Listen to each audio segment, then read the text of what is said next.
Hello everyone, welcome back to the channel.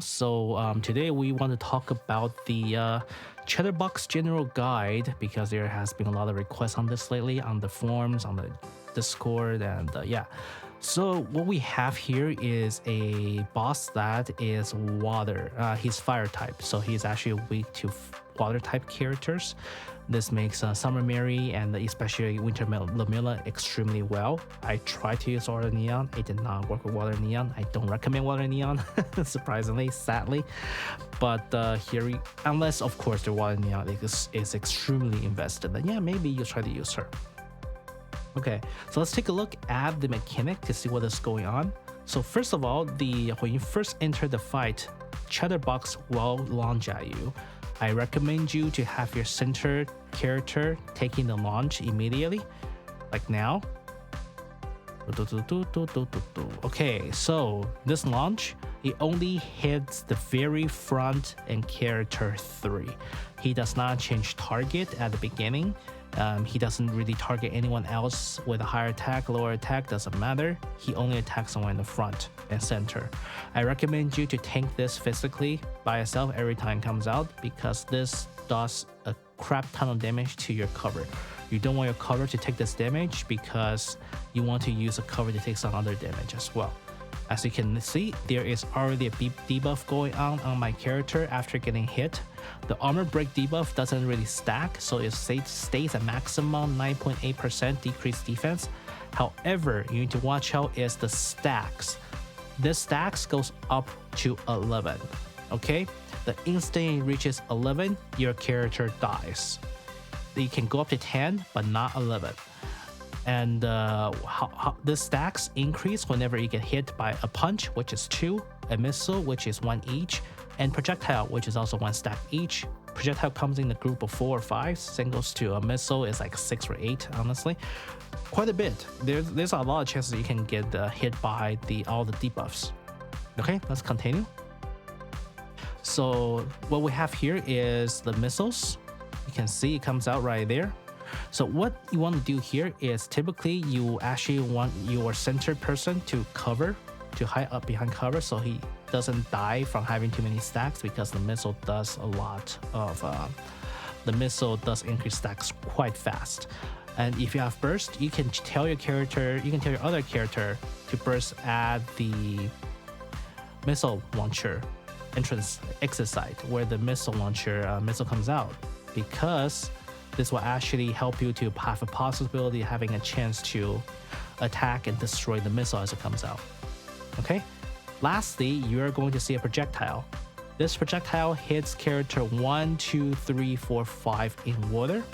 Most of the time, there's a few chances that I've seen 1, 3, 2, 4, 5 on my 2B team, but that's extremely rare. Okay, so typically it's 1, 2, 3, 4, 5. This goes in water. He doesn't care what your attack values are. He doesn't care what your HP values are. He only attacks in water. You want to hide behind cover for all these projectile attacks. So just watch what I do. There's 2 ways to dodge this. Okay, you can press defense to dodge it, or you can choose individual characters to dodge the attack like this. If you turn off auto attack, that's what happens. They just dodge attack completely. You can of course do defense. The issue is do defense, you lose DPS and the charge rate for the rest of your teammate. That may help you build up a burst gauge. And this is a quick time event. You want to use your quick time event. You want to save the last bubble at quick time event before you clear it. And then you actually able to destroy a little bit with missiles. And that's what happens when the burst gauge, when the debuff gauge goes to 10. You instant TIE fire it like my Diesel did. Okay, so let's go back and watch the rest of the clip and see how a rundown typically goes.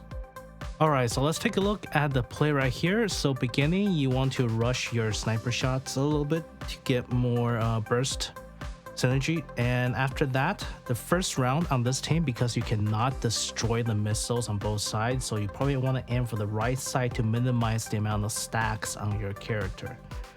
Okay, After that, you want to destroy the quick time event, and this is how you dodge. You literally do not choose auto, and then you select each character individually. This will allow you to dodge all the projectiles shooting at them. So there's a trick to also doing this. You want to save the very last target for a while until the timer runs out, and then you try to shoot the missile bay first, and then you try to shoot the last target to get the maximize your DPS. Okay, so you go, keep shooting at the head. You see Coco clear all the debuffs for you, which makes it a lot easier. Now, if you look at this, due to the fact that Coco just cleansed all my debuff, I don't really care about the one-hit shot. I can just tank it. This works for Mika as well. Okay, another round. Quick time, clear all of them. Clear, and then you aim at his head first. Wait until the timer is almost out, and then attack it. Alright, so I have Diesel. Diesel is a really good tank, so that she can actually absorb all the attack. And remember, on this one I have Coco, so I don't worry about the damage stacks. Okay, and this is just for a showcase. So you want to dodge each one. You can try to sneak in an attack or two in between, but you don't really have to. It is a little bit of a risky move when you select it individually like that. Okay, and around the 1 minute mark is when the more challenging type comes out. This will be a little bit harder later on, as I want to show you how to do it with the Red Hood. And as again, you want to go ahead and aim at the missile before you clear all the quick time bubbles to make the missile launcher a little bit weaker. And if you cannot clear both, just remember, try to aim for the right one at where the missile comes out, so there's a chance you may actually decrease the amount of missile hitting your number 3 slot. Alright, so now it goes backwards. And I'm pretty sure after this one's time's up, this is another kind of quick time event. Yeah, I was debating between whether to hit him or try to clear quick time. I actually probably just focus on hitting him, to be honest, since everyone survived that hit. Alright, so now let's take a look at a more commonly used main DPS team right here. This is the Tiaga team right here. So at the beginning, you want to either quick shot Red Hood or you want to quick shot Tia to get more burst gauge, and then you want to use Red Hood to shoot right between the two missiles near the head so that you actually destroy both of them at the same time. Red Hood has enough DPS and AoE to destroy both missiles, so you don't really need to worry about the sequence of whether to choose between shooting missiles or shooting or to to not clearing the whole thing. And at the same time though, you need to watch out because this one doesn't have Coco or Mika, so you really need to be diligent about avoiding the projectile. The projectile always spawns after you clear the missiles, after the missile launch. And once it reaches 10, it's an instant hit, right? So you want to be very careful about cycling your characters. You can do protect, dodge for everyone, but you will lose a little bit DPS in comparison. This one is a little bit tricky. Like I think Maxwell's final charge out is a little bit slower, so you may need to time it a little bit better than I did here. Like I said, you can sneak in a few shots if you really want to increase your DPS chance, but it's not necessary. Select each one individually and turn off auto aim so that they will actually go hide. So you just choose a character and you don't shoot during the quick time event, not during projectile. And like I said, save the bubble till last. Before until your burst runs out or until the timer almost out to increase your DPS gain. Alright, piercing shot to the face. I swapped to Tia here because I'm anticipating these projectiles. I'm playing safe here, then trying to sneak in more attack. Alright. and I kind of slowed down a little bit because I was expecting to go full burst, but I remember that this is the 1 minute mark already. The 1 minute mark is always a little bit tricky. For Red Hood, sometimes you want to turn off burst. You don't actually want to burst because Red Hood's burst will actually kill all the bubbles around where she hits, and you are going to fail the quick time event challenge. Okay, so if you have Red Hood team, make sure you turn off your burst during the quick time, which is at the 1 minute marks, or else you have a good very high chance of failing everything at the last stage of the boss fight. This one got really lucky because I don't know how, but Tia was able to just fire on the right thing using her missiles, and like I said, hit, turn on burst, kill all the missiles at the same time. And that would be the end of it with Maxwell on the team, and still does almost 1 billion damage. Could be a little bit higher if my Red Hood has a little better OL gears. Alright, and all I can say is that for these solo raid, you are going to do a lot of retries, to be completely honest with you, because the chance of getting one-shot kill is just too high. With there's very tiny amount of leniencies toward mistakes in this raid, so be very, very careful. So team 1, like usual, is my bunny team leader, the 2 bunnies, Blanc and Noor, along with Alice and the Modernia.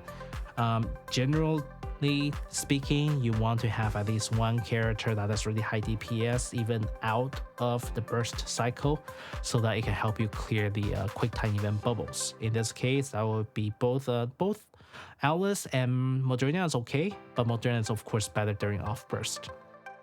Second team, this is my second team: Tia, Naga, Volume, Red Hood, and Maxwell. This works fairly well. What you need to watch out for is the fact that Red Hood's burst has a chance to destroy the quick time event after 1 minute. The quick time event bubble after 1 minute is extremely difficult to kill without affecting the bubble around it, so you want to be very careful and very deliberate when you try to shoot down the bubbles during the 1 minute quick time events and the 30-second quick time events. Okay, a lot of times I actually disable the burst during those quick time and just shoot them individually, so it's more safer. This is my third team. This is the quick change team. This is Dorothy, Biscuit, Summer Anise, and Polly and Privity. This has, you will tank attack. The idea behind this team is, first of all, Biscuit recovers shields. She rebuilds cover when it's destroyed, so you will have some cover health recovery. And then second of all, what's her name? Anise is actually pretty good at self-recovery with the helps of Biscuit's buff. So you don't need healer on this team because Anise will actually just tank all the hits for you during the smashes.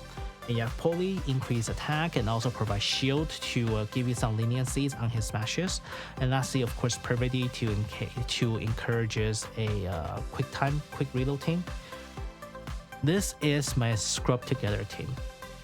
I do not have Maxwell, so it's a little bit problematic. No, I do not have Snow White, so it's a little bit more problematic than usual. My normal Snow White probably needs build. If she's built, there's a good chance I might replace Guillotine with the Snow White, because Guillotine requires low health to really work on this one. Except the fact that Frema's recovery is actually too high. Frema is another character a lot of people actually kind of forgets, but her health recovery is actually fairly high for a healer that doesn't really heal based off of her burst cycles. And also, what you want to know is that this is a solo raid challenge, so you can use other characters that you don't have in synchronized mode. My Frema is only level 1, and I also use some other level 1 characters on the other solo raids as well. As long as the skill is level up, as long as your armor is level up, it's fine. For the character that you know that you only use in solo raids, you don't have to put it in synchro mode, so this will save you a couple spots on the synchro mode. Okay, this team does not last the full 3-minute fight. Okay, this team only lasts about halfway, and I'm very happy they can only last halfway because most of it is not very well built, and on top of that, I just don't have the right team for this. So, and lastly, this is my 15. This is my kind of put together team. Both Summer, Mary, and the Diesel. My Diesel should able to provide better support once I have more rolls in the ammo to make her an infinite ammo build. Gonna need about 200 plus ammo, 200 plus ammo to make it work. I just RNG just doesn't like me, so she's less supporting right now, but once this is built, it's a really good 15 character for burst 2, and she doesn't have to be actually on burst for burst 2, by the way. And the idea for this team is Summer Mary will heal your all your characters, all damages. Diesel will also burst, and her burst also heals herself, so she can basically tank all the attack like Chatterbox does. Coco is there to remove all the debuffs given by Chatterbox, so you don't have to worry about the debuff coming out. And she also repairs cover, which works really well. By the team 4, typically people use Mika instead of Frema because Mika removes those debuffs too. And you're just gonna have to have a either a healer as a third, or you can have a healer or a cooldown reduction on the second one on this team. It just depends on your box and depends who you have used. Dola is a good choice for the second one on this one. You can also use actually no, not much else. You can also try to use a mix of Noise and what's her name, Noise and Sakura as a deduction and also healing. Noise can be put into the third slot as well because Noise can actually tank really well. And that is pretty much it for team compositions. And if you have any questions, please feel free to leave a message, and hopefully you get a good score during the solo raid. I'll see you next time. Bye.